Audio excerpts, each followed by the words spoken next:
Muito bem. Boa noite mais uma vez, então, especialmente para aqueles que eu não consegui cumprimentar no início do culto. Nós tomamos um susto hoje, era 7 e pouquinho aí, tinha acho que 5 pessoas dentro da igreja. Eu pensei, ué, o que aconteceu? Será que marcaram um culto em outro lugar e eu não estou sabendo?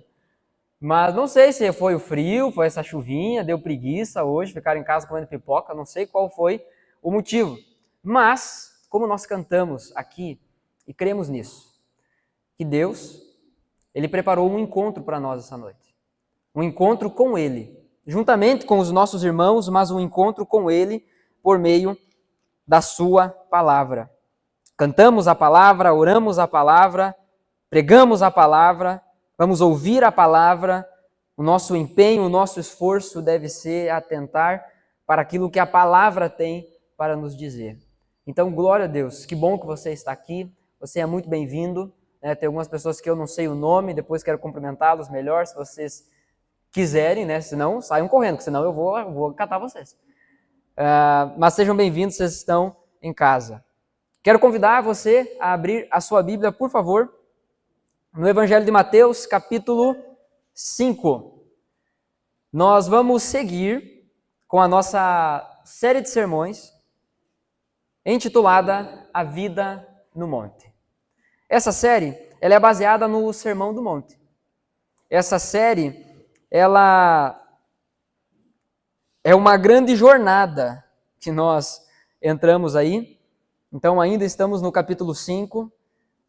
Hoje é o 14º sermão e temos aprendido tanto. Ouvi um certo pregador falando a respeito do Sermão do Monte que a cada novo ensino de Jesus é um novo prego no caixão do velho homem. E de fato, assim o é. E assim tenho me sentido. Quanto mais leio, quanto mais estudo, quanto mais aprendo com o ensino do Senhor Jesus, mais eu percebo aquilo que deve morrer em mim, de fato, morrendo. E a minha oração é que isso aconteça com todos nós. A minha oração é para que todos nós venhamos a nos dobrar e sermos feridos pelo Senhor. Feridos pela palavra dele.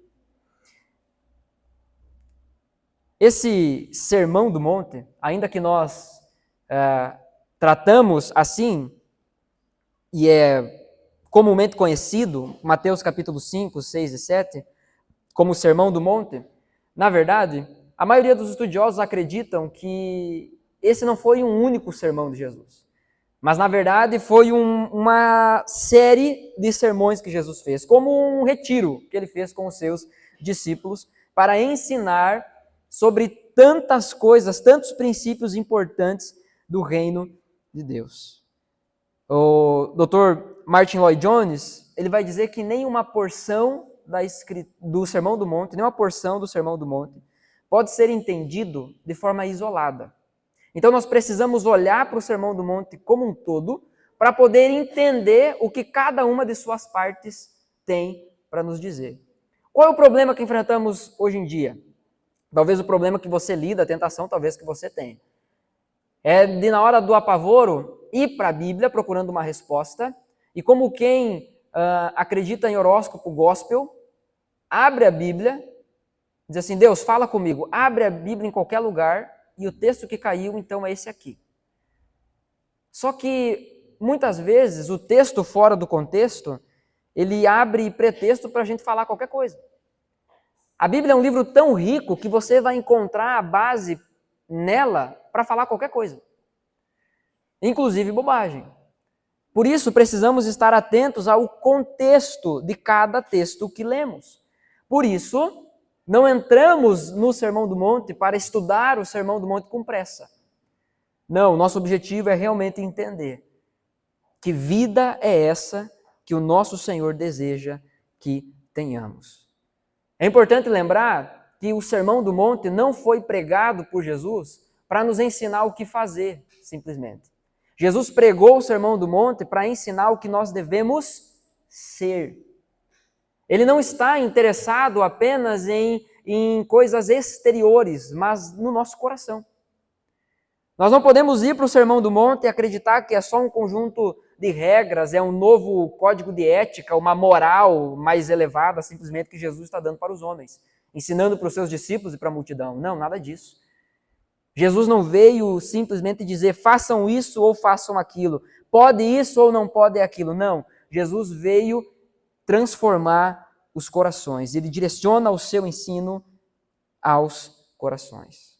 Na primeira parte do Sermão do Monte, nós estudamos as bem-aventuranças e estudamos cada uma delas. Entendemos que Jesus abre esse ensino tão maravilhoso, o trecho mais famoso, talvez, da Escritura, do Novo Testamento. Jesus abre esse ensino tão importante de seu ministério falando sobre felicidade, falando sobre contentamento. Jesus, ele fala sobre o que é ser feliz de verdade. Quando falamos sobre a vida no monte, nós não estamos falando sobre um monte geográfico literal. Não estamos falando que, então eu devo subir lá num monte específico, de madrugada, de joelho, ou caminhando descalço, ou qualquer outra coisa que possam inventar. Não. A vida no monte é uma vida que é guiada pelos princípios do reino de Deus. Princípios do reino de Deus. E não leis, simplesmente. Não regras, simplesmente. Mas valores do reino de Deus. A vida no monte é aquele que encontrou a felicidade, é aquele que se tornou, ou melhor, que foi tornado por Deus um bem-aventurado, é aquele que encontrou contentamento e satisfação em Deus. É aquele que entendeu que felicidade de verdade só pode ser encontrada em Deus. Essa é a introdução do Sermão do Monte. Sendo assim, precisamos entender e concordar que Jesus é o mais interessado na nossa felicidade. Essa história de que crente é infeliz é quem acha isso. Crente é um povo feliz. Amém? Amém. Olha aí, vocês estão ficando melhor, né? Teve umas vezes que a gente passou vergonha nessa pergunta aí, né? Mas é isso. A felicidade que Deus gera em nós, ela nos leva a sorrir, mesmo chorando. Mesmo no meio da dor, do luto, das perdas, dos fracassos, nós conseguimos olhar para o Senhor e nos alegrarmos. O Sermão do Monte segue, então, após as bem-aventuranças, que traz ali alguns paradoxos, né? Mas a partir disso, a partir do versículo 13, então, Jesus começa a falar sobre algumas coisas mais práticas a respeito dessa vida no monte. Ele diz que nós somos o sal da terra, que somos luz do mundo. Que aquilo que recebemos do Senhor não pode morrer em nós, não pode ser fechado em nós, ficar em nós. A ideia de que o sal nunca cumprirá o seu propósito se permanecer dentro do saleiro. E a luz nunca cumprirá o seu propósito se não ser tirada da caixa. Então não tem como nós experimentarmos a felicidade em Deus, experimentarmos contentamento, satisfação em Deus, e isso não ser derramado sobre a vida das outras pessoas. E a ideia de ser derramado é a ideia de se desgastar em prol das outras pessoas, em prol do avanço do reino de Jesus na vida das outras pessoas. É interessante porque Jesus era um mestre por excelência e as ilustrações que ele usa, ao mesmo tempo que são simples, elas são muito ricas. Porque quando ele fala sobre o sal, como que o sal dá sabor? Quando ele se dissolve, ele é absorvido por aquilo que ele está dando sabor, por aquilo que ele está temperando. O sal, de certa forma, some. Mas o resultado é percebido. Da mesma forma, a luz. A luz ela não some, obviamente, mas a gente não fica aqui no culto, por exemplo, na igreja, sentados olhando para cima, olhando para a luz. Não. O objetivo da luz é iluminar outra coisa. Então, essa felicidade que recebemos, sendo agora, então, bem-aventurados em Deus, não é para a gente olhar para nós mesmos e dizer, nossa, como eu sou feliz. Graças a Deus, sou bem-sucedido em tudo que eu quero, em tudo que eu faço, os meus sonhos todos se realizam. Não é para isso. Mas é para que com as bênçãos que você recebe de Deus, você derramar sobre a vida das outras pessoas. E isso não será feito de uma forma perfeita por nós, porque a luta contra o pecado ela ainda é presente. E aí nós entramos um pouquinho mais adiante, mais fundo, no ensino de Jesus, nos versículos 17 até o versículo 20 de Mateus 5, onde Jesus fala sobre a lei, onde Jesus diz que ele não veio abolir a lei, mas ele veio cumprir a lei. Aquilo tudo que foi ensinado no Antigo Testamento apontava para Cristo e se cumpre plenamente em Cristo. Eu não vou entrar nos detalhes aqui, estou só tentando fazer uma recapitulação, porque nós tivemos uma pausa nessa série, mas para trazer a sua memória, refrescar a sua memória daquilo que temos aprendido dentro dessa série. Mas a questão é, Jesus cumpriu a lei porque nós não conseguiríamos cumprir. A lei, de acordo com Romanos capítulo 7, versículo 7, ela serve para demonstrar o nosso pecado. Serve para deixar escancarado que nós não conseguimos. Que nós não alcançamos o padrão de Deus, não alcançamos o padrão da glória de Deus, de acordo com Romanos 3, 23. Nós carecemos disso. Mas Jesus recebe, então, o pagamento, o castigo pelos nossos pecados, ele recebe no seu próprio corpo, ele derrama o seu sangue, assim sacramentando a nova aliança, nos dando perdão dos nossos pecados, quando cremos nele e nos arrependemos. E aí, então, a justiça dele é imputada em nós e a nossa injustiça é imputada nele. Há uma troca na cruz. Jesus paga o preço pelos nossos pecados e nós ficamos com o benefício da justiça de Cristo. Ele viveu uma vida reta e justa. E é por isso que agora, diante do tribunal de Deus, aqueles que creem em Cristo, diante do tribunal de Deus, Deus olha e não enxerga mais eu, não enxerga mais você, mas ele enxerga Cristo antes. Isso significa ser justificado pela fé no sacrifício de Jesus. A partir do versículo 21, nós entramos então uma nova parte, uma nova seção dentro do Sermão do Monte. A partir do versículo 21, aqui de Mateus capítulo 5, Jesus vai lidar com 6 assuntos. E esses 6 assuntos seguem a mesma estrutura. Jesus diz, vocês ouviram o que foi dito, eu porém vos digo, e aplica então aquilo que ele está dizendo. Já ficou claro que Jesus não veio para abolir a lei. Mas Jesus veio para dar o verdadeiro significado. Jesus veio para mostrar qual de fato é a vontade de Deus. No domingo retrasado, então, onde falamos sobre o último sermão dessa série, nós meditamos do versículo 21 até o versículo 26. E o título do sermão foi Da Ira à Reconciliação. E ali Jesus nos ensina algo dolorido para nós. Porque ele fala que o homicídio não é você só matar alguém, assassinar alguém. Mas se você odiar o seu irmão no seu coração, você já é um homicida. O que Jesus está dizendo é que o coração é dali que vem o pecado. E hoje nós vamos falar do versículo 27 até o versículo 30. Esse é o nosso texto base. Eu quero ler com você, versículo 27 até o versículo 30. E quero pedir que você mantenha a sua Bíblia aberta nesse texto, que você acompanhe esse texto. O texto diz assim: vocês ouviram o que foi dito, não adulterarás. Mas eu lhes digo, qualquer que olhar para uma mulher e desejá-la, já cometeu adultério com ela no seu coração. Se o seu olho direito o fizer pecar, arranque-o e lance-o fora. É melhor perder uma parte do seu corpo do que ser todo ele lançado no inferno. E se a sua mão direita o fizer pecar, corte-a e lance-a fora. É melhor perder uma parte do seu corpo do que ir todo ele para o inferno. Feche seus olhos, vamos orar mais uma vez. Pai, em nome de Jesus, nós agradecemos ao Senhor por essa noite. Agradecemos a Deus pelo privilégio que é nos reunirmos como igreja. E clamamos ao Senhor em nome de Jesus, que o Teu Espírito Santo fale conosco. Quebranta o nosso coração, Senhor. Que a Tua palavra, que é viva e eficaz, nos fira no mais íntimo do nosso ser, para que possamos experimentar da cura do Senhor. Em nome de Jesus. Amém. Amém. Quem aqui já teve que lidar com um vazamento de água dentro de casa? Levanta a mão.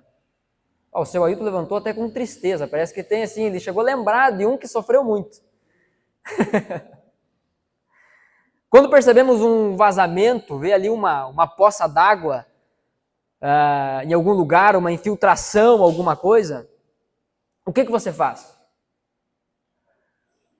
Primeira coisa, você vai lá, você desliga o registro, né? Para poder identificar onde é que é. O irmão aqui também, parece que lembrou de alguma coisa, alguma situação que aconteceu. Não é bom lidar com vazamento, né? Primeira coisa, vai, desliga o registro, vamos tentar identificar onde é que está vindo isso. Só que não adianta eu desligar o registro, chegar lá, pegar um pano, secar bem, depois dizer, pronto, arrumei. Pode ligar o registro de novo. O que vai acontecer? Continuar vazando, né? Não vai adiantar nada. O problema não é a água que está sendo acumulada em determinado ponto da casa, mas é o encanamento que precisa ser reparado. Você concorda comigo que é tolice, que é assim, burrice você fazer algo nesse sentido? Você fechar o registro, secar onde está molhado, depois ligar de novo sem arrumar o encanamento? É loucura isso. A pessoa mais simples consegue perceber que isso não vai resolver o problema. Entendemos isso nas coisas naturais da vida, mas precisamos entender que isso também se aplica nesses textos que estamos falando, isso também se aplica no âmbito espiritual. Isso também se aplica na nossa vida espiritual. Não adianta a gente olhar para a nossa vida com Deus e ficar secando poça d'água, tentando esconder o problema, se não mexer no encanamento, se não mexer na raiz do problema. Não adianta. Não adianta os bombeiros serem acionados para apagar o incêndio e depois que o incêndio for controlado, for extinguido, deixar ligado a boca do fogão de novo. Não adianta. Ainda que seja eliminado um sintoma, uma evidência, a raiz, a essência do problema ainda pode permanecer. Esse é o assunto de Jesus. E é por isso que o Sermão do Monte, ele mexe tanto com a gente. Ou pelo menos deveria. É por isso que a cada novo princípio que aprendemos, de fato, é mais um prego no caixão do velho homem. Porque é impossível ouvirmos as palavras de Jesus com o coração aberto e não sermos feridos, não sermos desafiados, confrontados a uma mudança de fato. O título de hoje é do desejo à pureza. Talvez na sua Bíblia, ali no início do versículo 27, vai ter um título em negrito. E esse título em negrito, um título mais escuro, ele não está no texto original. Isso foi inserido depois para ajudar a gente a separar as partes da Bíblia. Mas o assunto de Jesus aqui não é o adultério. O assunto de Jesus aqui não é o adultério, pelo menos não da forma como nós pensamos sobre o adultério. Debate pronto. O assunto de Jesus é sobre pureza. O assunto de Jesus é sobre algo muito mais profundo. Pois bem, vamos entrar no texto.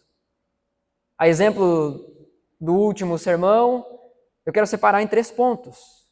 Como eu disse, esses 6 textos que Jesus traz a respeito de ensinos corretos sobre a interpretação da lei, eles vão seguir a mesma estrutura. Então, primeiro, nós vamos entender aquilo que foi dito. Você está com a sua Bíblia aberta, né? Versículo 27 diz assim: vocês ouviram o que foi dito, não adulterarás. Não adulterem, não traiam, não pulem a cerca. Vocês ouviram o que foi dito. Mas é importante nós entendermos algo. Jesus não se refere ao que está escrito, mas ao que foi dito. A tradição oral fazia parte da religiosidade dos fariseus e mestres da lei da época. Alguns sermões atrás, dentro dessa série, nós falamos sobre isso, de que haviam 613 leis. A gente sabe os 10 mandamentos de cor? Na ordem.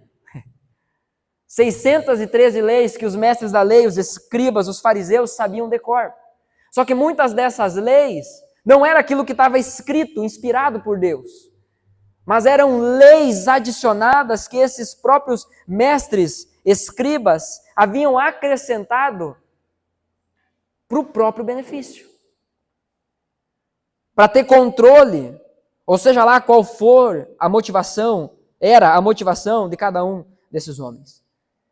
É por isso que Jesus está dizendo aqui, vocês ouviram o que foi dito. Quando Jesus está dizendo, vocês ouviram o que foi dito, ele está se referindo a esse mandamento de não adulterar, mas se referindo a esse mandamento da forma errada que os fariseus e os mestres da lei estavam ensinando. E não da forma como, de fato, Deus havia desejado que o povo entendesse. Jesus é aquele que cumpre a lei de Deus e revela aos seus discípulos o verdadeiro sentido dela. Ele fala sobre a lei e ele ensina o verdadeiro sentido dela. Jesus não está indo contra a lei, como nós vimos alguns versículos anteriormente. Jesus diz claramente, não vim para abolir a lei. Eu vim para cumpri-la. Jesus não veio para tirar nada do Antigo Testamento. Jesus veio para completar aquilo, para cumprir aquilo, para dar o verdadeiro sentido daquilo. Então é importante entendermos isso. Jesus não está indo contra a lei de Deus, mas contra a interpretação errada da lei de Deus. Porque não adianta, irmãos, nós virmos para o culto, ficarmos com a Bíblia 1 hora aberta, lermos o texto e falarmos sobre coisas que o texto não está dizendo. Fugirmos da verdade do texto, seja ela dura ou não. Não adianta lermos as palavras da Bíblia, mas não interpretarmos da forma correta para então podermos aplicarmos de forma correta. Jesus não está indo contra o mandamento, afinal esse mandamento, não adulterarás, é ensinado claramente na Escritura. Êxodo 20, versículo 14 diz, não adultere. Depois lá na frente, Deuteronômio 5, 18, vai repetir o mandamento, não adultere. O problema não é o mandamento que Deus deu. O problema surge quando o mandamento é esvaziado do seu significado. Então entenda. Da mesma forma que quando Jesus fala sobre homicídio, não matar não é suficiente, porque Jesus não está falando só sobre o ato em si. Aqui, quando Jesus fala sobre o adultério, não transar não é suficiente. Porque Jesus não está falando apenas sobre o ato em si. Os religiosos esquecem da relação direta com outro mandamento da lei.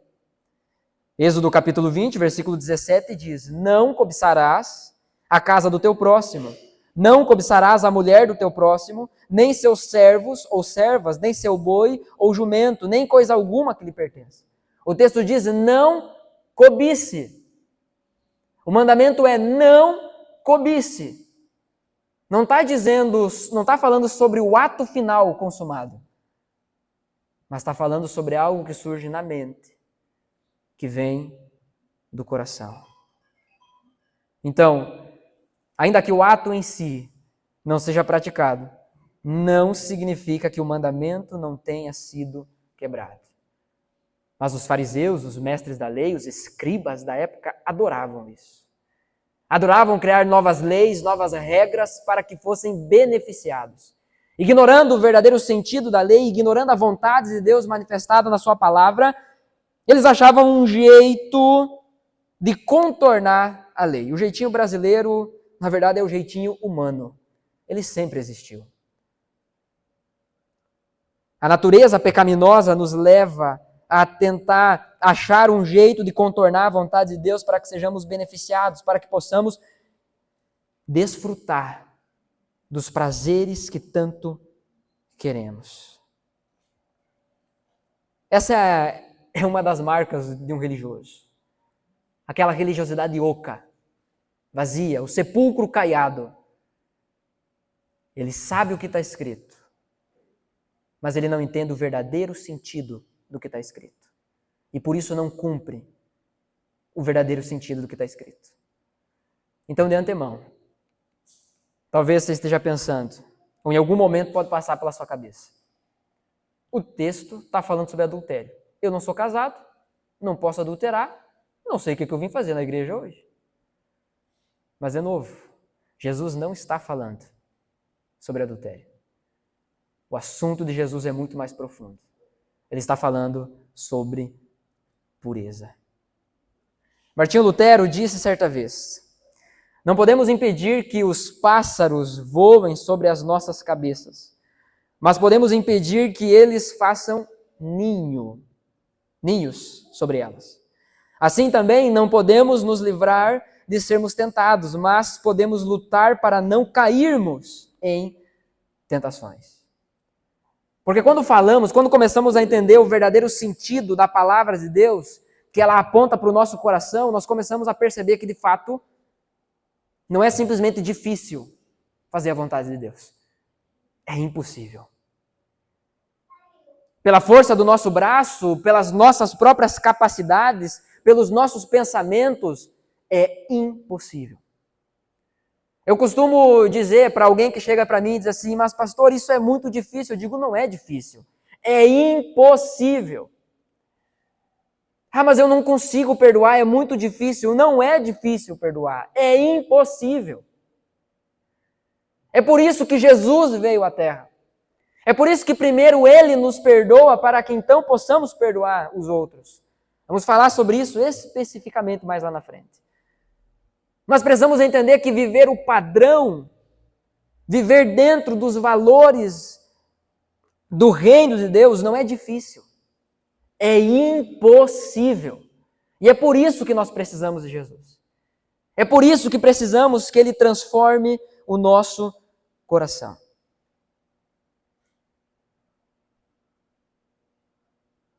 No tocante à pureza, aos pensamentos indecentes e imorais, todos nós somos tentados. Alguns num nível maior, outros num nível menor. Mas todos são tentados. Deve fazer uns 6 meses, saiu na mídia, um pastor dos Estados Unidos, muito conhecido, inclusive, um dos sermões que mais marcou a minha vida foi desse cara.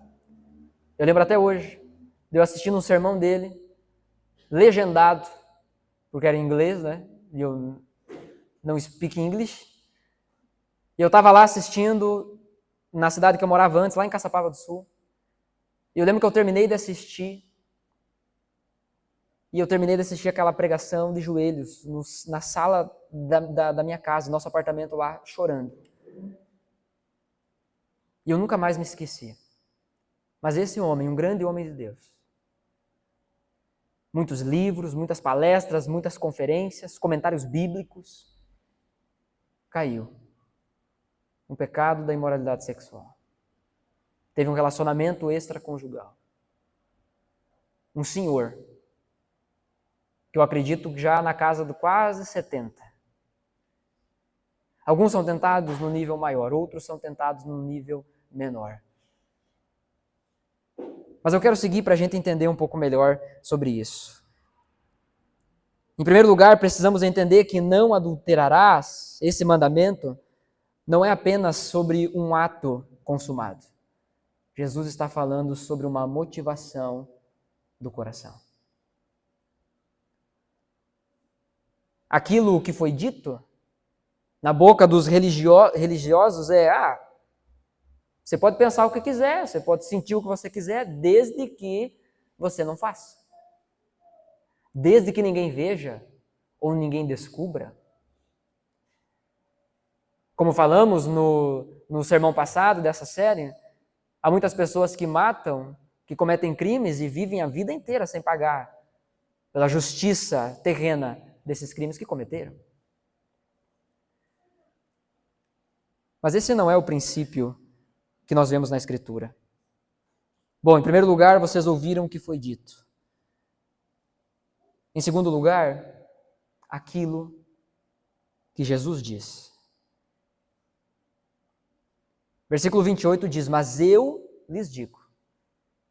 Vocês ouviram o que foi dito, não adulterarás. Mas, então Jesus faz um contraponto, mas eu lhes digo. Jesus aqui então vai dar a verdadeira interpretação da lei de Deus. Sabe esse negócio de que não, a Bíblia, cada um interpreta do jeito que quer. Não, não existe isso. Não existe isso. Deus revelou a sua palavra com uma intenção, com uma vontade, querendo dizer aquilo que disse. Ah, mas se nós pegar a Bíblia aqui, todos nós, cada um vai ter uma interpretação. Bom, a chance de estar quase todo mundo errado é grande. A Bíblia não tem várias interpretações. A Bíblia possui várias aplicações e implicações, dependendo do seu contexto, dependendo da situação que você está vivendo. Aí sim. Interpretação é aquilo que nós lemos e entendemos que Deus está falando. A aplicação é o que eu vou fazer com aquilo. Então Jesus aqui está dando a verdadeira interpretação da lei. Nós não somos livres para interpretar e estabelecer como verdade absoluta qualquer interpretação que a gente queira dar para a Escritura. Nós precisamos buscar a verdadeira interpretação, o que Deus quis falar quando disse o que está escrito aqui. Então, vocês ouviram o que foi dito, mas eu lhes digo, qualquer... E aí qualquer, né? Engloba todo mundo. Qualquer que olhar para uma mulher, para desejá-la, já cometeu adultério com ela no seu coração. Tia, nós estamos muito ferrados.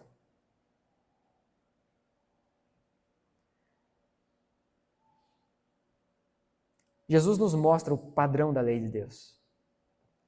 E o padrão da lei de Deus não é não toque, não pegue, não beije. O padrão da lei de Deus é o coração. A lei não aponta somente para o exterior, mas para as verdadeiras motivações interiores. As palavras de Jesus, elas iluminam a mente, mas também aquecem o nosso coração, pois ele não trouxe mais um conjunto de regras para nos ensinar. Ah, então é só eu não olhar? Porque existem relatos de pessoas que vão, eu nunca fui para Israel, né? Mas existem pessoas que vão em comunidades mais tradicionais de judeus, que quando o camarada percebe, ele identifica uma mulher à distância. Ele atravessa a rua. Ele atravessa a rua e ele faz assim, ó. Se a gente faz isso, é até visto como falta de educação, né? Passar por alguém e fazer assim. Por quê? Porque não pode olhar. Porque não pode cobiçar. Só que no fundo, ainda que isso tenha algum valor, não tem poder para lidar com as tentações do coração. Entenda, por favor, Jesus não está condenando aqui o olhar ocasional. O problema é olhar com o objetivo de desejar. E isso serve tanto para homens como para mulheres. O pecado, ele está no desejo alimentado. O pecado está na segunda olhada. Esses tempos, conversando com os homens sobre isso, falávamos sobre esse assunto especificamente e mencionamos, né? Ah, então tá, então se o pecado é a segunda olhada, então eu vou dar uma só bem espichada. Ele não peca. Pode rir, está rindo da tua desgraça mesmo. É a nossa desgraça. É a nossa luta, é a nossa batalha. Nós precisamos ser francos diante do texto.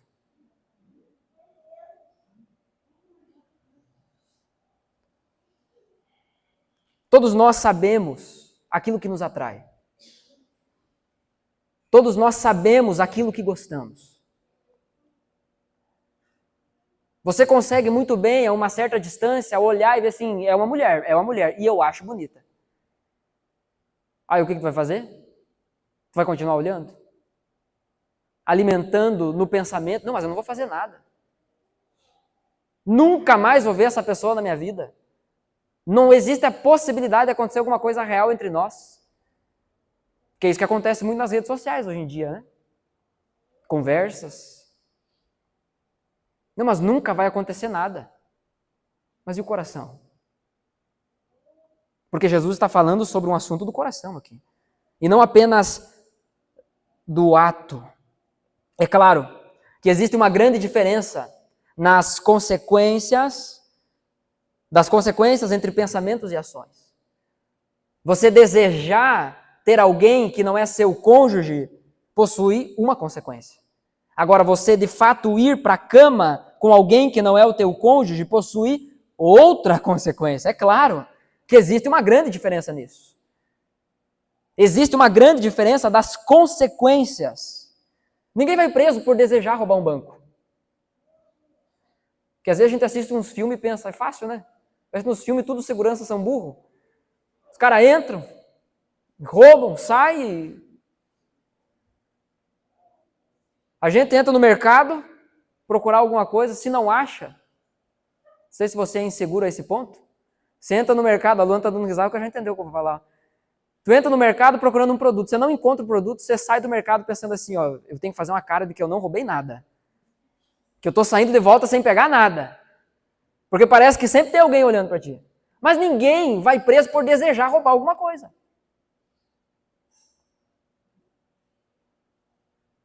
Agora, diante de Deus, que sonda o nosso coração, precisamos entender, irmãos, que na realidade espiritual, tanto pensar como fazer é pecado. O assunto de Jesus é sobre imoralidade aqui. É sobre desejos pecaminosos. Nesse sentido, se a cama for apenas do cônjuge, mas o pensamento cobiçar a outra pessoa, é adultério igualmente. Você está com sua Bíblia aberta, né? Jesus está dizendo, mas eu lhes digo que qualquer um que olhar para desejar já cometeu adultério em seu coração. O texto não está dizendo, Jesus não está dizendo que desejar no coração é um caminho para o adultério. O texto não está dizendo que desejar no coração é um caminho para a imoralidade. O texto está dizendo que quando isso se estabelece no coração, o pecado já é realidade.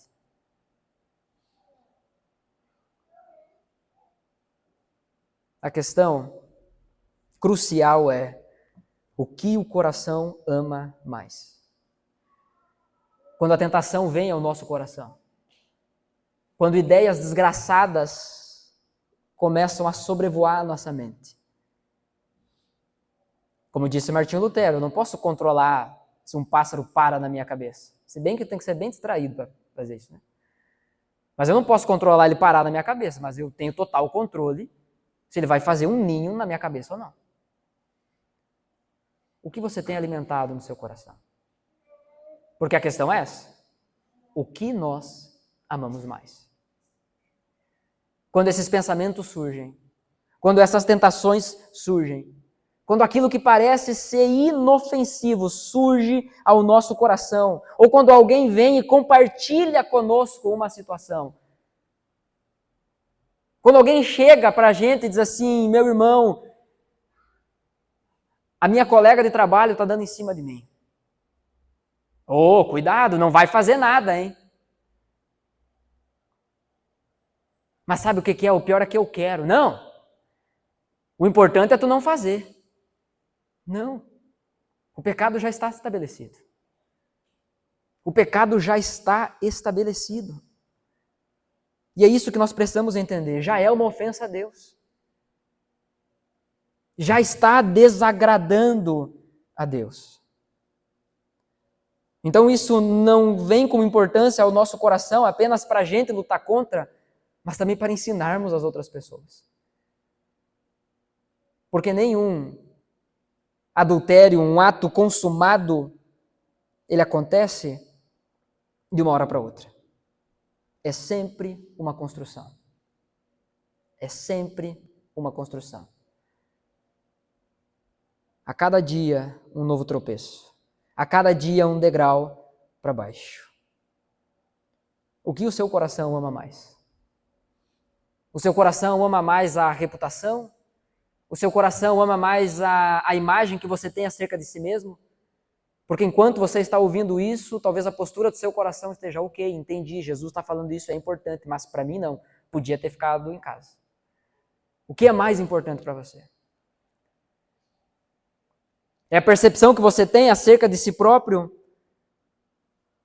Ou é um desejo de agradar a Deus com tudo o que você é?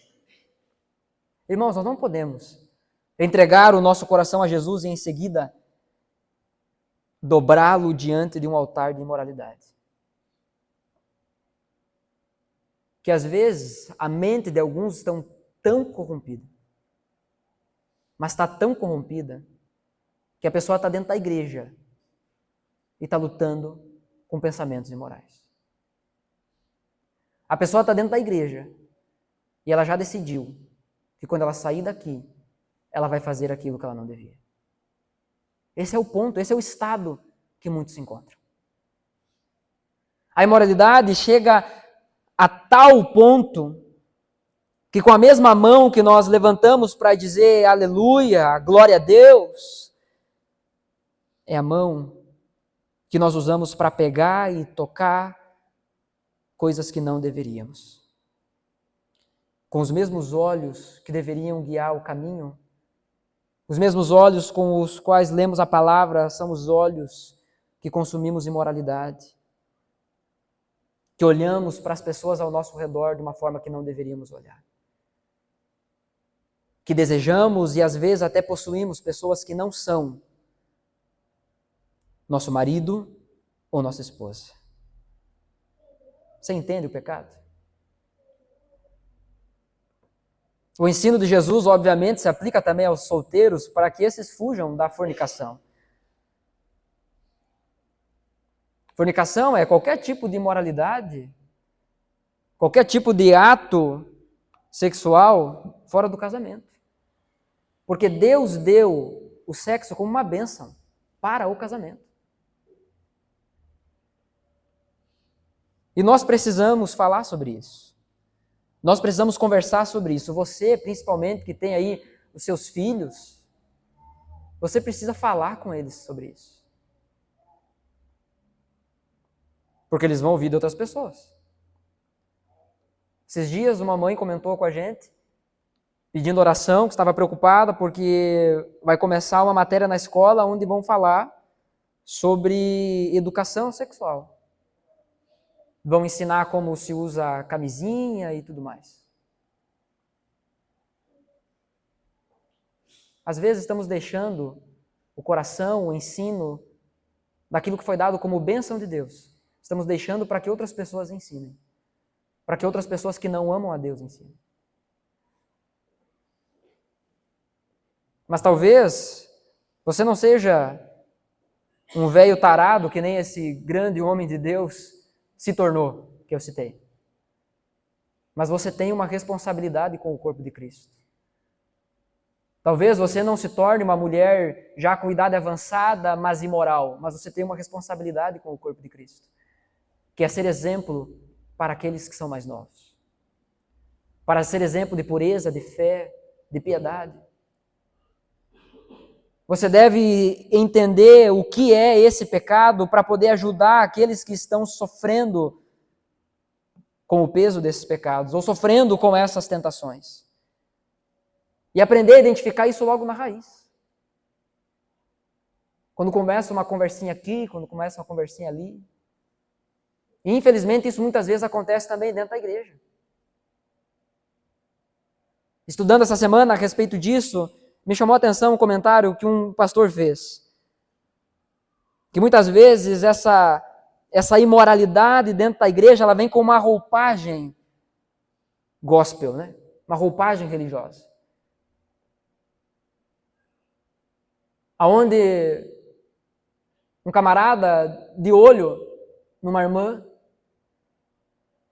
ele vai dizer, sabe o que é? Meu casamento não está bem. Queria pedir oração por isso. Vai pedir para outro homem, cara. Não para outra mulher. E vice-versa. Aí esse cara que está de olho numa irmã, ele começa assim, não, porque essa irmã é uma mulher de Deus. Se fosse no mundo, ele dizia, é uma gostosa. Só que a gente sacraliza e traz para dentro da igreja. A gente vai e se relaciona a partir dos desejos imorais. E não do compromisso de assumir uma relação de verdade com a mulher ou com o homem, como pessoas de Deus.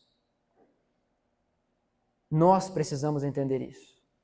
Não adianta reclamar que o mundo está mal, que o mundo está perdido, enquanto nós somos sepulcros caiados.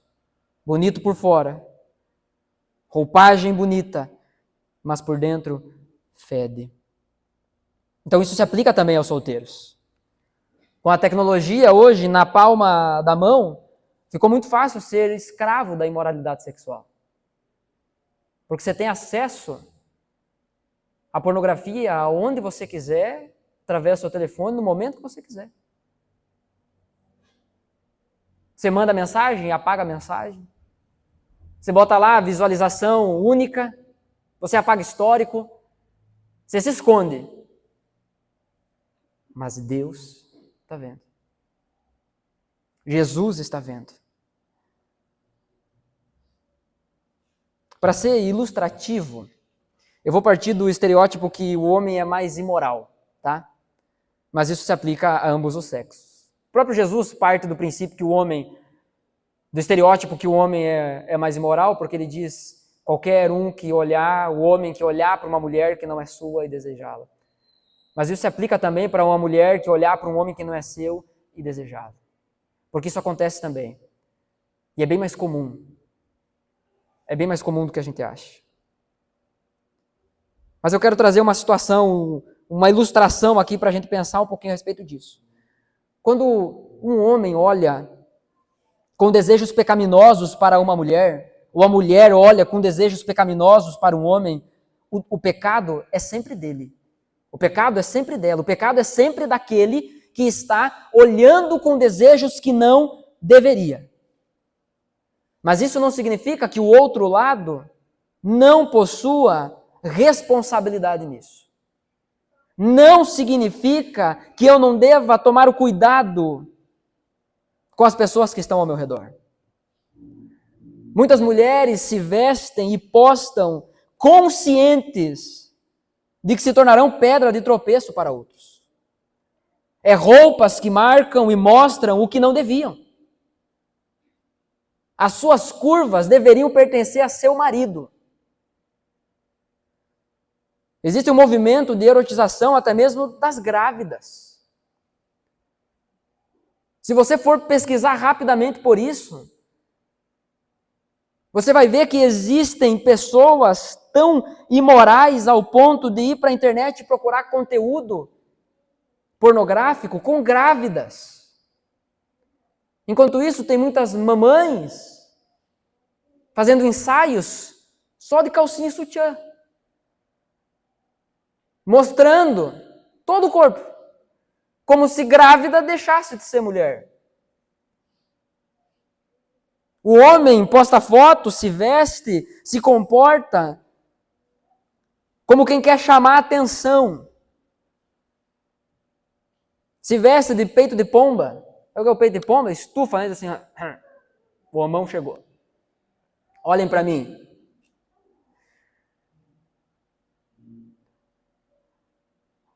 É fotos com caras e bocas e bundas mostrando aquilo que não deveriam. Você abre o Instagram, você não precisa rolar muito, você vai enxergar isso. É roupa cavada, é decote, mostrando o vale da sombra da morte.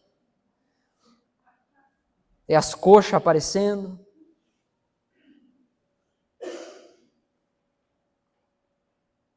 A questão é, o que nós amamos mais?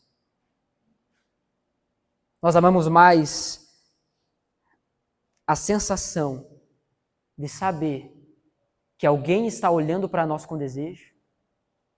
Ou nós amamos mais a sensação, a convicção de ser alguém puro diante de Deus? Eu tenho uma responsabilidade para com o meu irmão. Eu tenho uma responsabilidade para com minha irmã. Já aconteceu em momentos de aconselhamento, de alguém vir pedir ajuda, justamente nessa área, e querer falar sobre detalhes da sua tentação, ou de alguma experiência específica. E eu lembro de uma vez que eu precisei falar para um rapaz, eu disse assim, cara, eu não preciso saber dos detalhes. Eu sou homem igual tu. Eu sou casado, eu tenho esposa, mas eu sou homem que nem tu. Eu não preciso alimentar a minha mente com essas imagens que tu está me falando. Eu preciso fugir disso. Nós temos responsabilidade com o nosso próximo. Nós temos responsabilidade com o nosso irmão. Ah, mas quer dizer então que até no meu me vestir, eu preciso ficar pensando no que os outros vão pensar? Quer dizer então que eu vou ter que viver a minha vida considerando os outros? Igual Jesus fez? Que ele viveu a vida dele para agradar o Pai, para salvar os outros, para abençoar os outros, preferiu sofrer para que os outros fossem beneficiados. É o que Paulo nos ensina, que em nome do amor a gente abre mão daquilo que às vezes é valioso para nós. Agora, não adianta a gente querer dar uma de sem vergonha e falar, também, olha aí ó, o jeito que fulana está se vestindo, como é que a gente não vai olhar? Devemos nos lembrar que a tentação é uma proposta, não uma obrigação. Como dizia minha mãe, quando eu queria dar uma desculpa de ter feito alguma coisa de errado, mas é que os meus amigos já falou, não. Alguém botou uma faca no teu pescoço, um revólver na tua cabeça, que te obrigou? Precisamos seguir o exemplo de Jó, capítulo 31, versículo 1, que ele diz, fiz acordo com os meus olhos de não olhar com cobiça para as moças. A Escritura nos ensina que nós devemos olhar para as nossas irmãs, com amor fraterno. Devemos olhar para os nossos irmãos como irmãos, com amor fraterno. Se for da vontade de Deus que um dia isso se torne outra coisa, e isso é só para os solteiros, né? Não é para o casado, né? O casado está casado e pensa, não, um dia, quem sabe, acho que eu divorcio aqui e caso com a outra. Isso é a ideia de Satanás, irmão. A tua mulher é a que Deus te deu, é essa aí, até o final. Aguenta. Mata no peito. Mas nós precisamos renovar constantemente esse acordo. Um acordo com os nossos olhos. De não olhar para onde não deveríamos. De não olhar o que não deveríamos. De parar de ficar achando um jeitinho de fazer dar certo, mesmo sem estar certo. O padrão de Deus é o casamento. O padrão de Deus para a vida íntima é o casamento. Vocês ouviram o que foi dito? Mas Jesus diz. O assunto de Jesus é a pureza, e eu quero entrar no terceiro e último ponto aqui do texto. Versículos 28 e 29 diz: Se o seu olho direito o fizer pecar, arranque-o e lance-o fora. Versículo 30 fala: e se a sua mão direita o fizer pecar, corte-a e lance-a fora. Tem um cara na história da igreja chamado Orígenes. Desempenhou um papel muito importante na história da igreja e ele era um cara muito alegórico.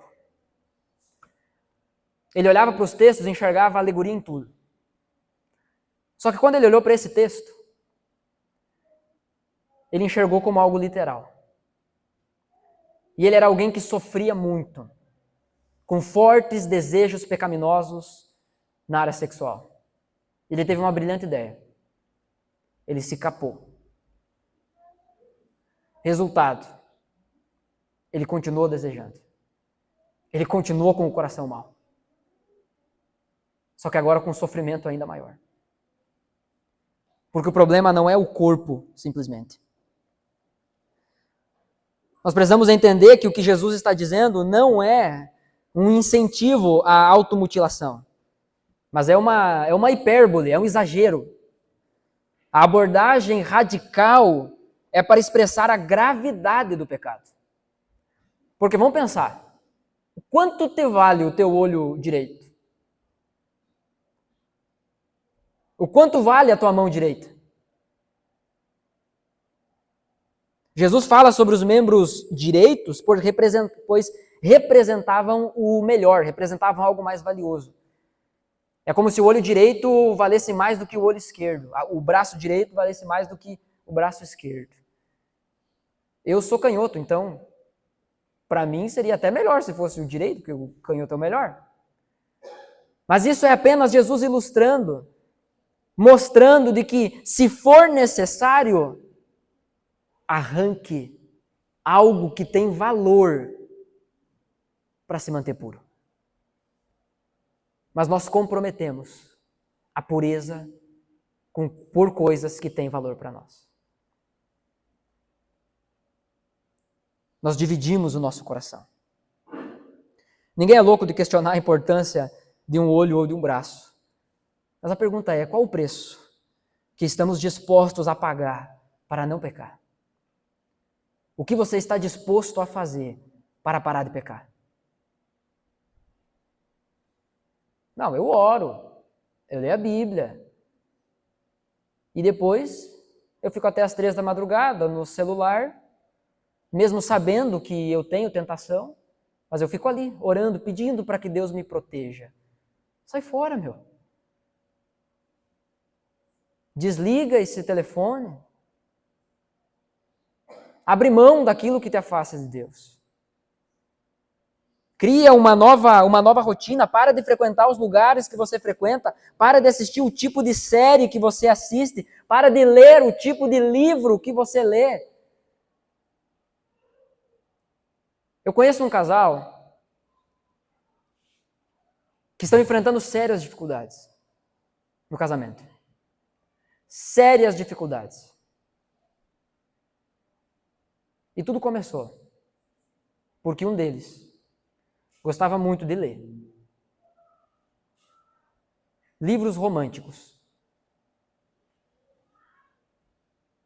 E aí aquilo começou a fomentar coisas na cabeça da pessoa. Resultado, a vida real não era como o romance bonito do livro. Então a vida real já passou a ser desinteressante. E abandonar passou a ser uma possibilidade. Conheço gente que assiste com prazer, com entusiasmo, realities como De Férias com o Ex. Já assistiu? Espero que não. Eu também não assisti. Eu sei o que é porque a internet nos fala. Porque agora os streamings que a gente paga tem anúncio. Tem que pagar mais para tirar os anúncios.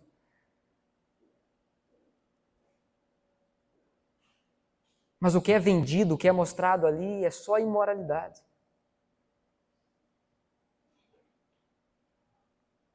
E E aí a gente olha para essas coisas e somos atraídos por essas coisas muitas vezes. Por quê?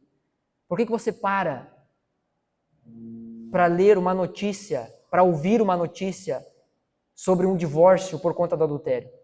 Por que isso te chama a atenção? Por que você quer saber o que aconteceu ali?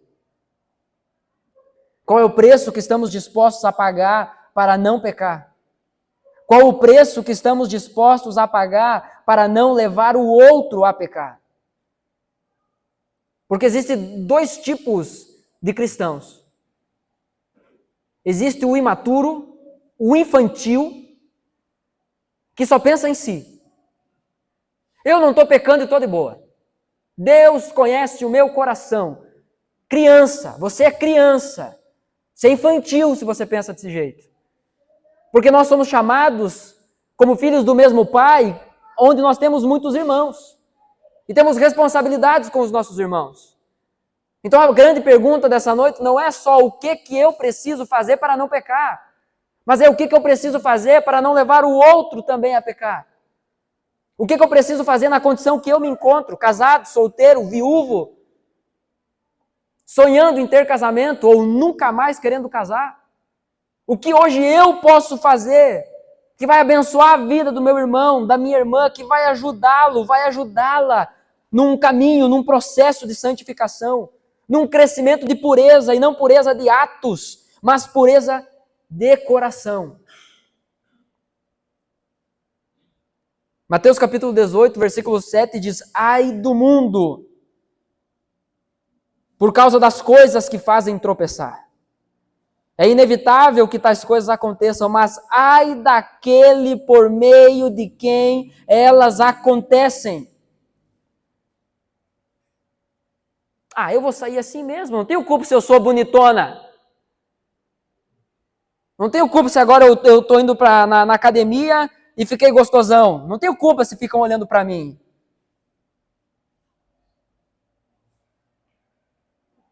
Isso precisa começar muito cedo, irmãos. Muitos de nós chegaram à fé tarde. Tarde eu digo porque já foram profundamente expostos a todo tipo de imoralidade.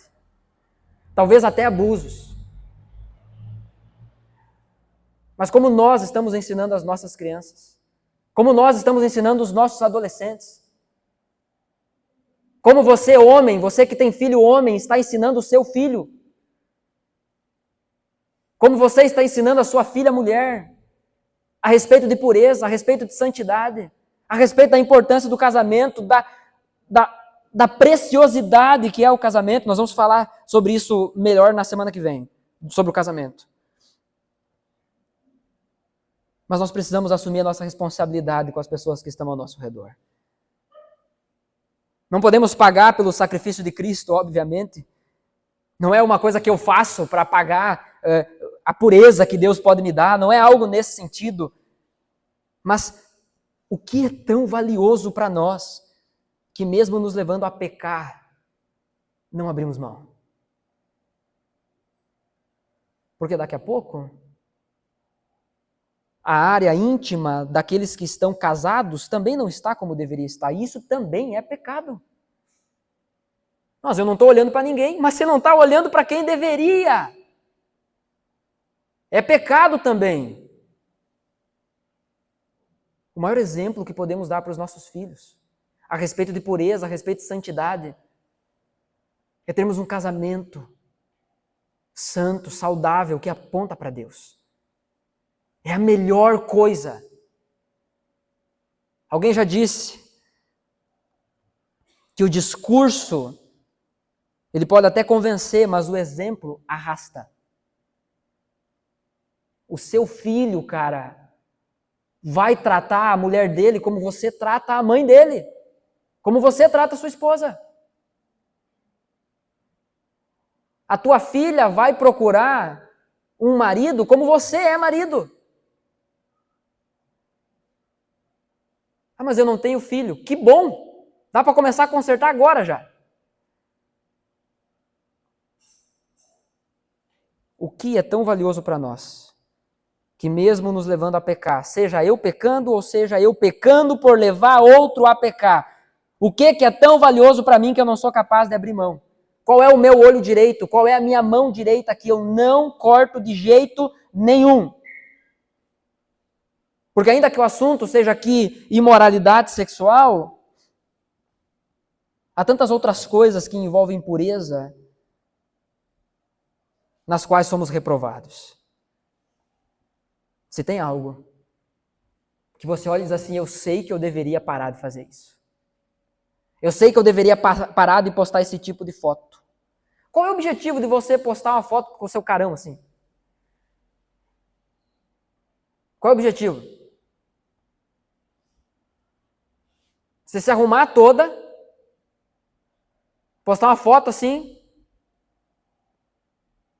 para os outros olharem e dizer assim, uau, magnífica, 8ª maravilha do mundo. Qual é o objetivo? Qual é a motivação? Não estou dizendo que você não deve postar foto ou qualquer coisa do tipo, mas eu quero levantar essa questão. O que te leva a fazer isso? Pense.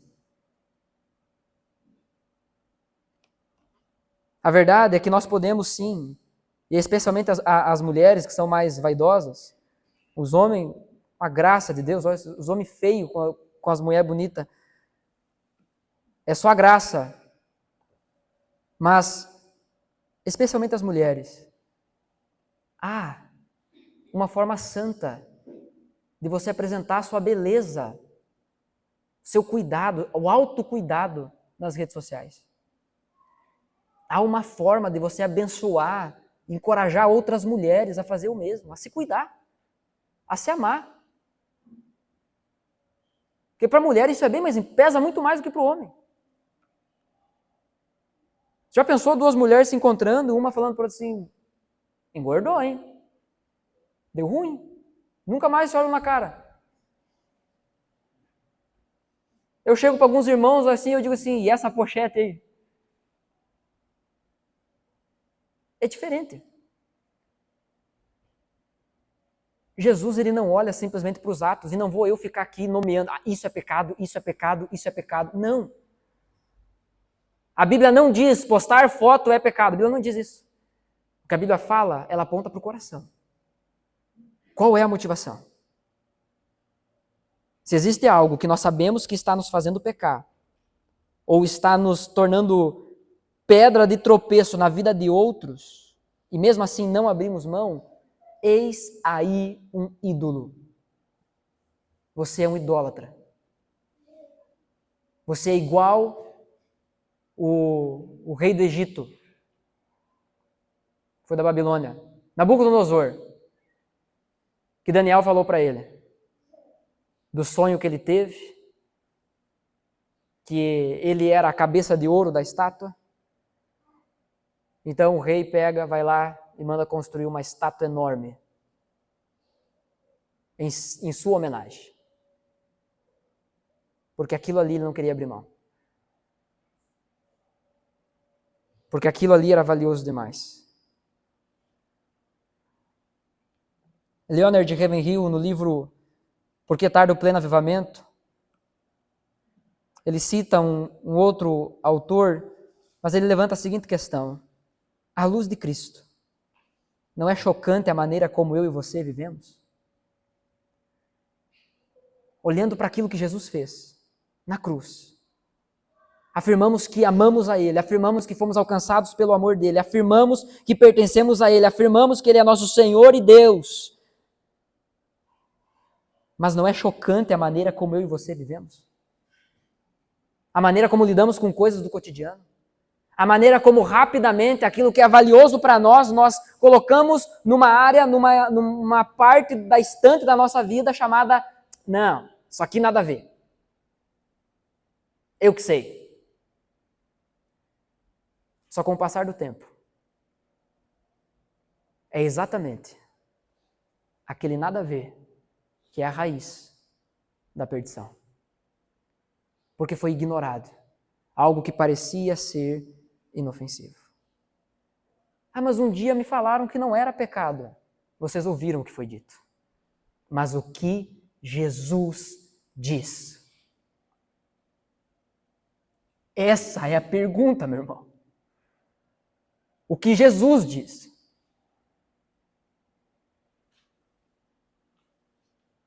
Eu já ouvi a respeito de pastores dizendo que você se tocar não é pecado. Mas o que Jesus diz?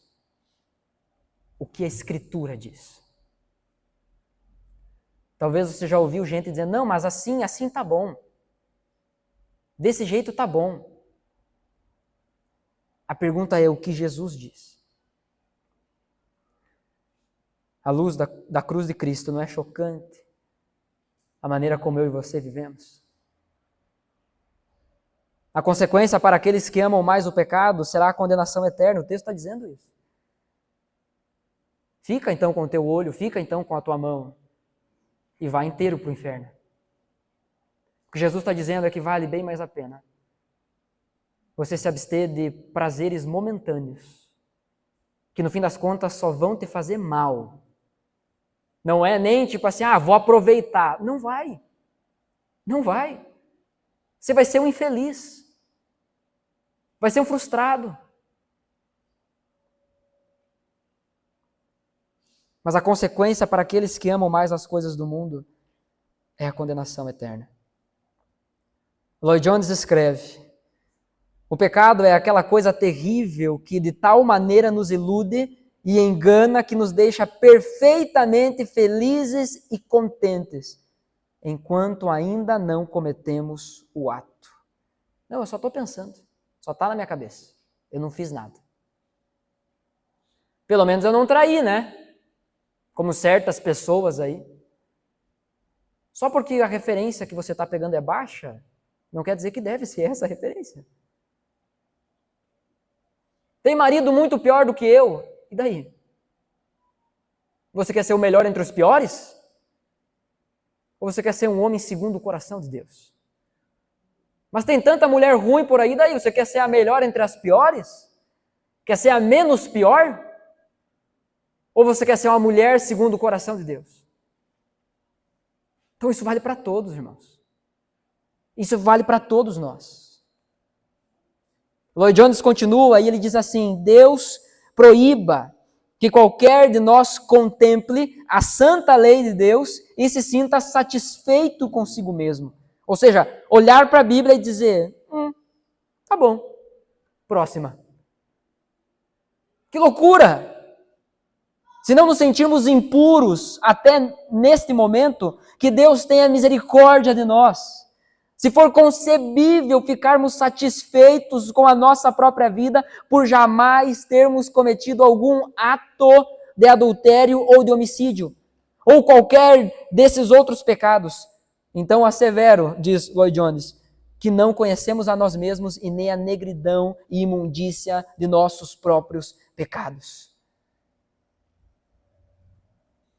Se você escuta o que você está ouvindo hoje e está pensando assim, não, isso não é para mim, você não conhece o seu coração. Você não conhece a si próprio, você não conhece a Deus. Porque essa é uma batalha que todos enfrentamos. Louvado seja Deus, porque muitos aqui hoje estão aqui e podem ouvir isso sem a necessidade de um arrependimento no momento. Porque estão lutando contra e estão vencendo as inclinações desse pecado. Mas isso não significa que não continuarão lutando amanhã, depois da manhã, ano que vem, até o fim da sua morte. A pureza do coração implica em termos do nosso coração mais parecido com o coração de Cristo. Que enxerga, que olha como Cristo olha. Portanto, irmãos, o caminho do arrependimento é urgente. É urgente. Você precisa olhar para o seu próprio coração e dizer, estou ferrado. Porque eu olhei. E eu, muitas vezes, precisei chegar para minha esposa e falar. Eu precisei chegar para minha esposa e confessar para ela. pecados nessa área. Eu precisei dizer para ela, ora por mim. Me ajuda. E peço para que o coração dela esteja aberto para falar comigo a respeito disso também. Porque fizemos um trato nós dois. Que nós vamos cuidar um do outro. Que nós somos um time. Que nós vamos viver isso dentro dos padrões de Deus. De que o pecado não pode chegar em nosso coração e encontrar a porta aberta. Tem que ser hostil. Não é ficar parado esperando um passarinho sentar, fazer as necessidades dele, depois chamar outros, fazer ninho. Não. A necessidade de arrependimento é urgente. Talvez você pense assim, não, mas hoje eu estou tranquilo. E todas as desgraças que você já fez, e todas as pessoas que você já feriu, as palavras obscenas que você falou para alguém que não deveria ter falado, o tipo de desejo que você tentou despertar em outra pessoa que nunca deveria ter feito. Hein? Somos todos substância do mesmo pó. Precisamos de arrependimento. Precisamos lutar contra isso diariamente. Porque o só olhar já é o pecado. Salmo 51, versículo 1, eu gostaria que você abrisse esse texto, por favor.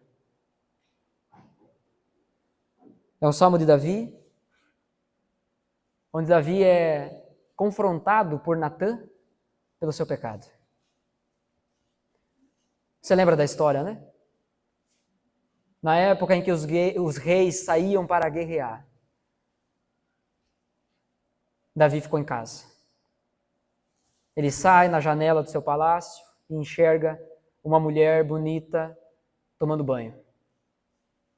A mulher não era dele, mas ele manda chamar. Se deita com ela. Ela engravida. Ele manda matar o marido dela para que pudesse ficar com ela. E ele faz isso tudo, aparentemente, não é exposto, mas a Escritura diz que o Senhor não se agradou do que Davi fez.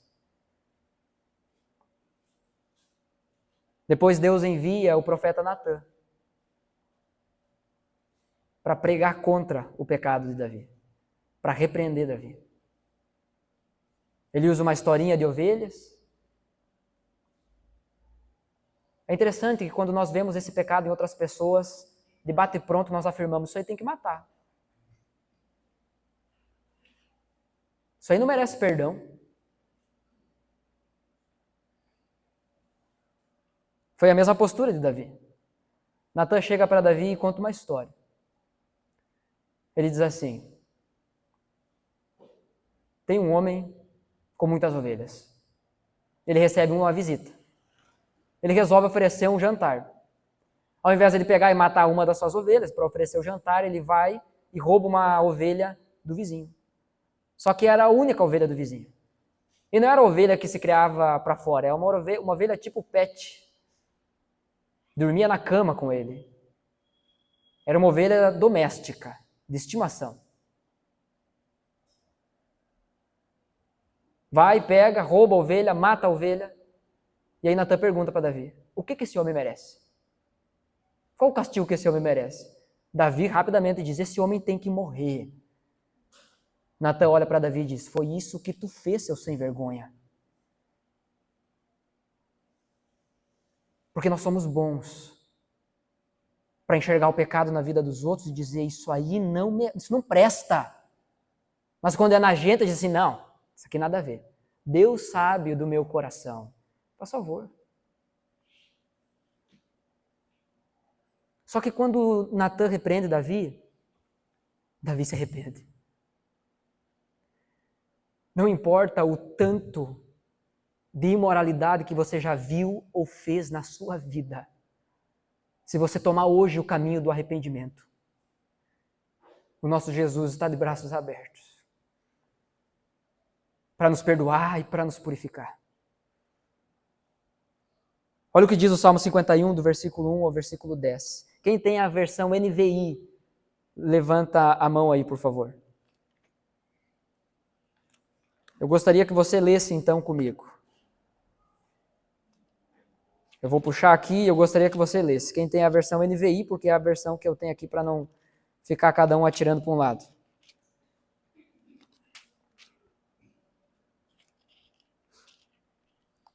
Salmo 51, a partir do verso 1.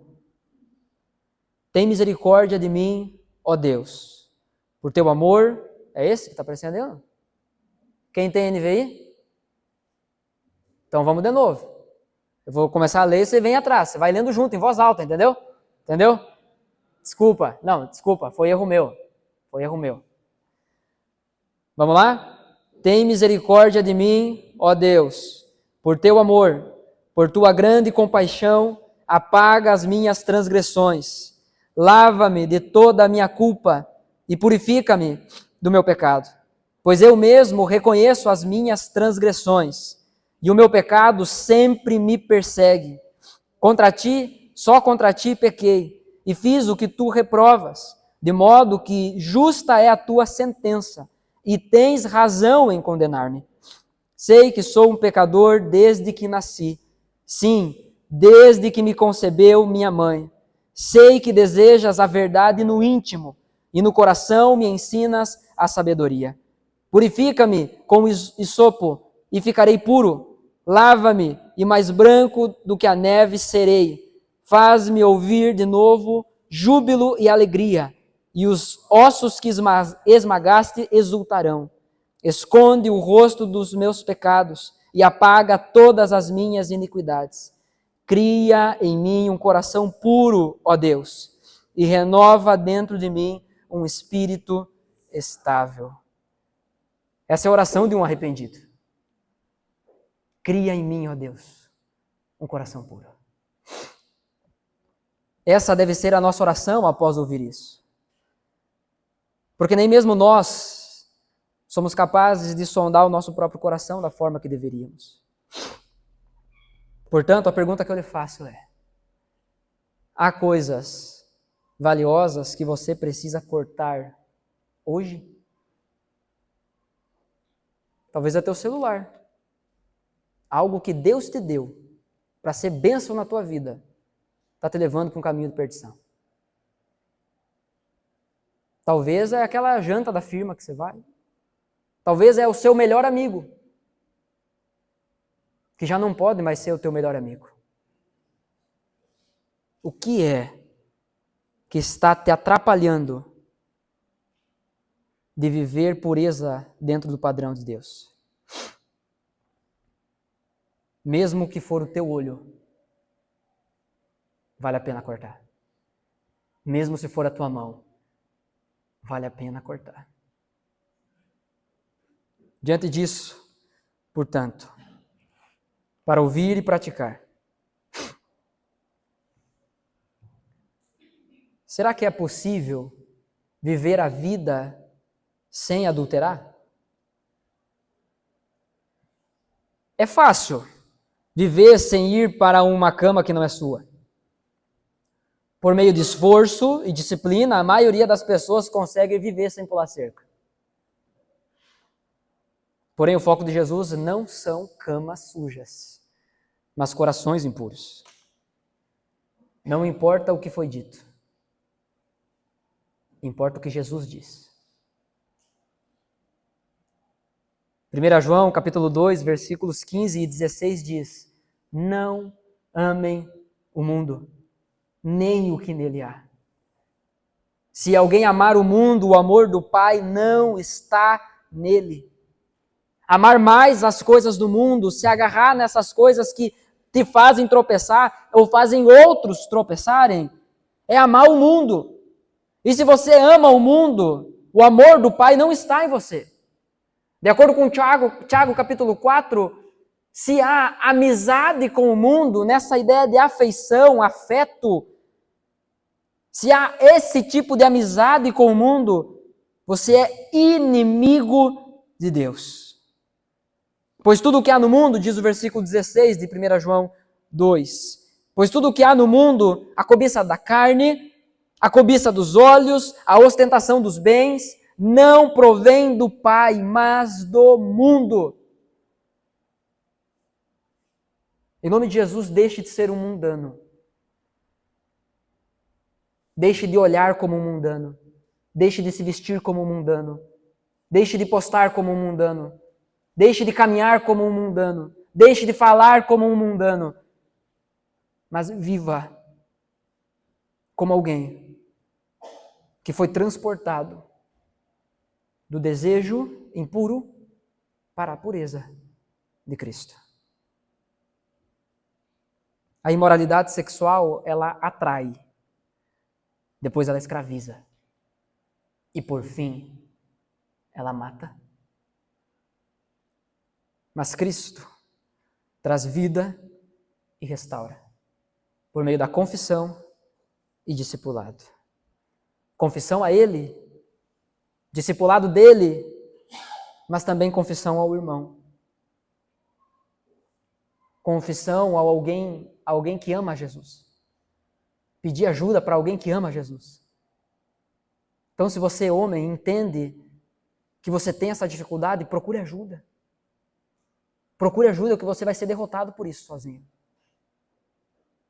Tem coisas que não adianta nem só você falar para sua esposa. Tem algumas coisas que você vai ter que ouvir de outro homem de Deus. Procure ajuda. Mulher, da mesma forma, procure ajuda. Procure ajuda. Não seja escrava de olhares, de desejos.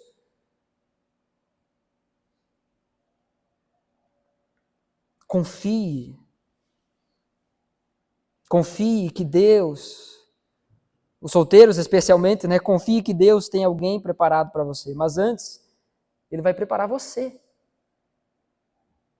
Não adianta você procurar pelo homem certo, pela mulher certa, enquanto você não se tornar o homem certo, se tornar a mulher certa.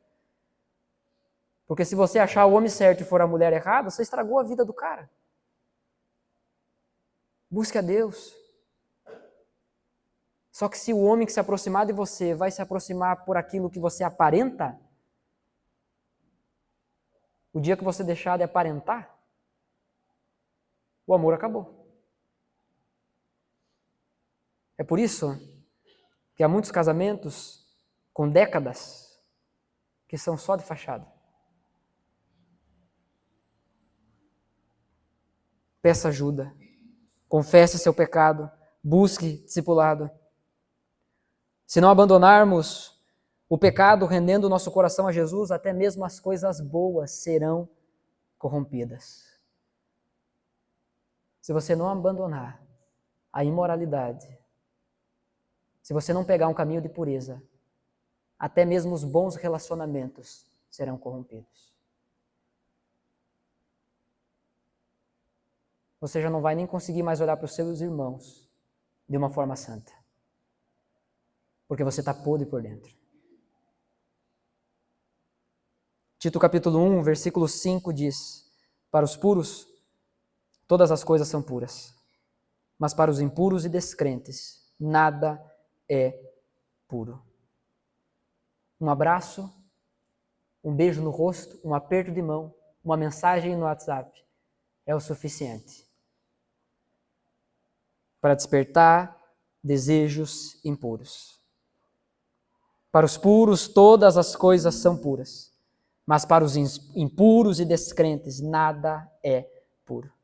De fato, tanto a mente como a consciência deles estão corrompidas. Não importa o que você ouviu, não importa o que foi dito, importa o que Jesus disse. E Jesus nos chama para um caminho de pureza. Primeiro andarmos nele, para depois podermos ensinar outros a andar nesse caminho também. Amém? Quero convidar você a fechar os seus olhos.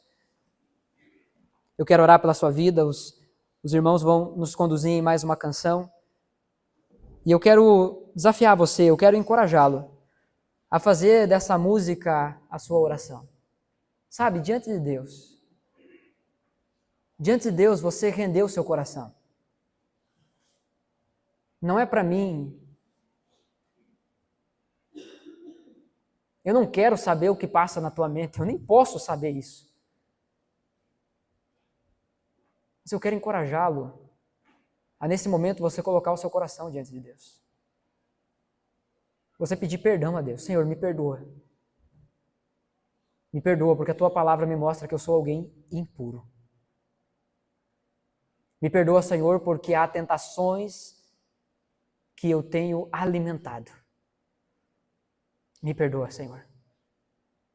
Me perdoa, Senhor, porque eu tenho tido práticas imorais,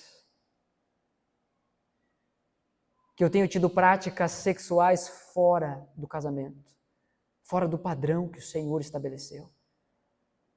Me perdoa, Senhor, porque os meus olhos estão olhando o que não deveriam.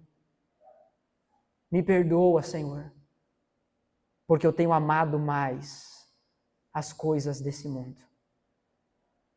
Me perdoa, Senhor, porque o meu coração está sujo.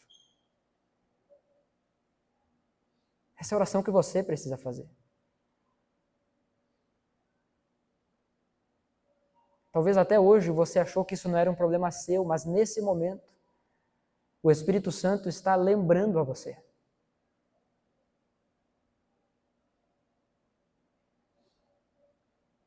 Lembrando não para acusar, porque isso quem faz é o diabo. E eu tenho a certeza que ele vai tentar colocar coisa na sua cabeça agora também. Mas o que o Espírito Santo quer fazer no seu coração é jogar luz e mostrar, sim, está sujo. Mas ele vai limpar.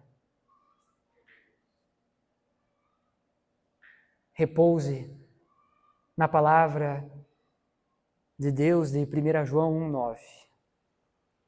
Se confessarmos os nossos pecados a Deus, Ele é fiel e justo para perdoar os nossos pecados e nos purificar de toda injustiça. Entregue seu coração a Ele, meu irmão. Entregue seu coração a Ele, minha irmã. Senhor Deus, em nome de Jesus, obrigado por essa noite, Senhor. Obrigado pela Tua palavra. Nós louvamos o Teu nome porque cremos que o Senhor é o único que pode purificar o nosso coração. E nós louvamos o Teu nome porque, além de ser o único que pode, o Senhor está interessado em fazer isso. Tanto é que o Senhor nos chamou aqui essa noite. O Senhor nos chamou, nos reuniu aqui como igreja para ouvirmos de um assunto que é tão difícil de ser falado e de ser ouvido, mas extremamente necessário. Obrigado, Senhor, porque por meio da Tua palavra o nosso pecado é exposto.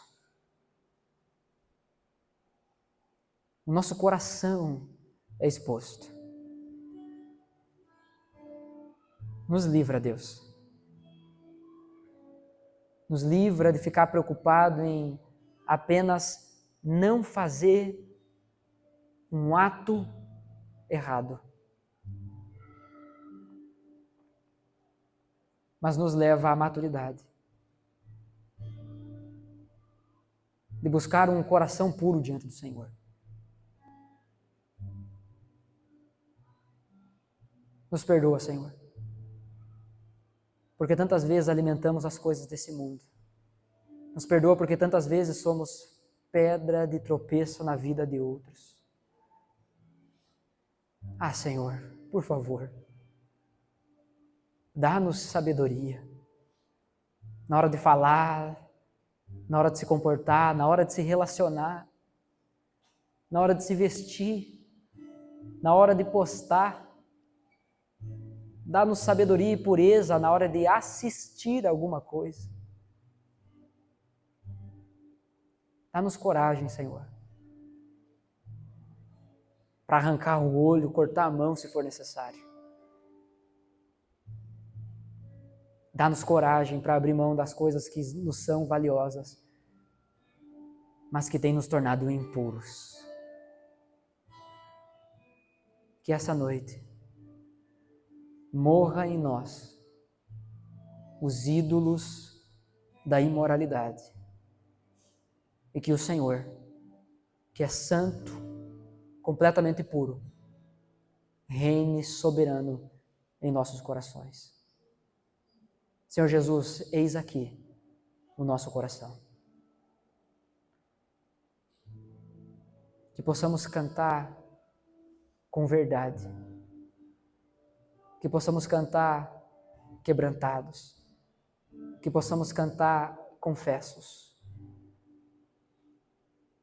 Que possamos cantar como quem crê. Que quando entregamos o nosso coração, o Senhor o recebe. E isso é o que nós mais precisamos. Em nome de Jesus. Amém. Do meu coração, tudo que há em mim, entrego meu viver, por amor a ti, meu Deus, meus sonhos reparti, meus dias dou, tudo vou trocar pela vida do Senhor.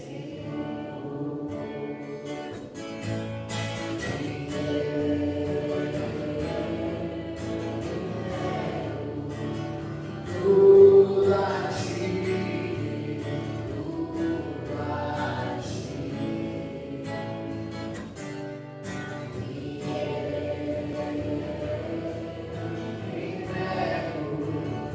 Tudo a ti, tudo a ti.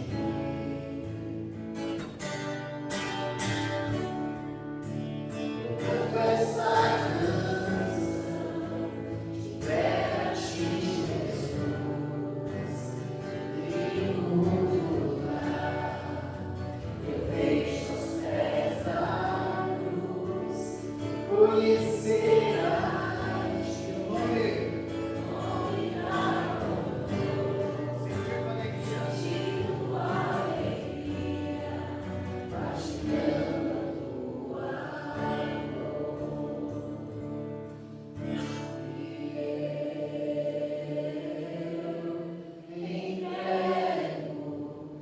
Tudo a ti,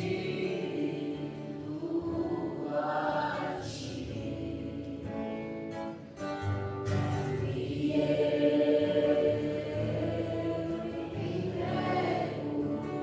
Tudo a ti,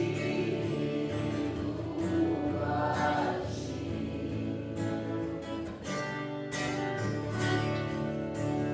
Canto essa canção, entrega a ti, Jesus, e no mundo lá, eu deixo os pés da cruz, conhecerás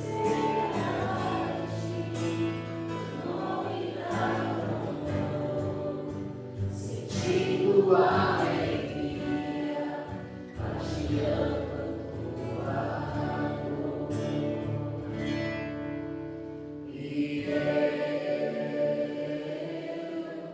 entrego tudo a ti, tudo a ti. E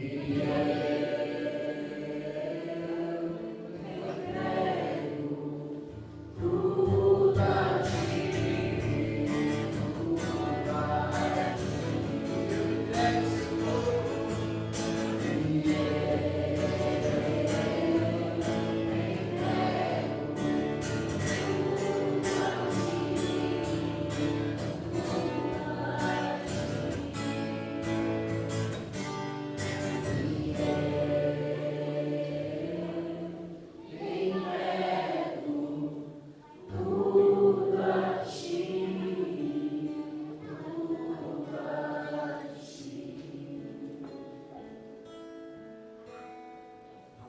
Senhor Deus, recebe o nosso louvor, Senhor, recebe a nossa oração, o nosso coração diante do Senhor. E guarda, Senhor. Guarda-nos das investidas de Satanás, guarda-nos das tentações propostas. Livra-nos de nós mesmos, Senhor. Nos dê sabedoria para viver com graça essa área da vida que o Senhor nos deu como um presente. Nos dê sabedoria, Senhor, nos dê pureza, nos dê santidade. Nos ajuda, Senhor, a termos o nosso coração, a mantermos o nosso coração puro diante do Senhor. Não permita que a gente saia daqui essa noite e volte para as mesmas práticas. Não permita, ó Deus, que a gente ouça o Senhor por meio da Tua palavra e coloque isso numa prateleira que não importa. Coloque naquele lugar dos assuntos que não tem nada a ver. Sonda o nosso coração.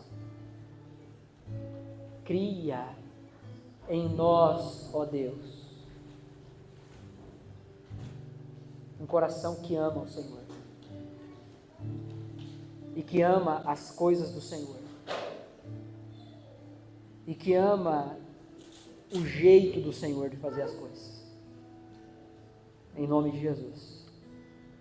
Essa é a minha oração, é a nossa oração. Amém.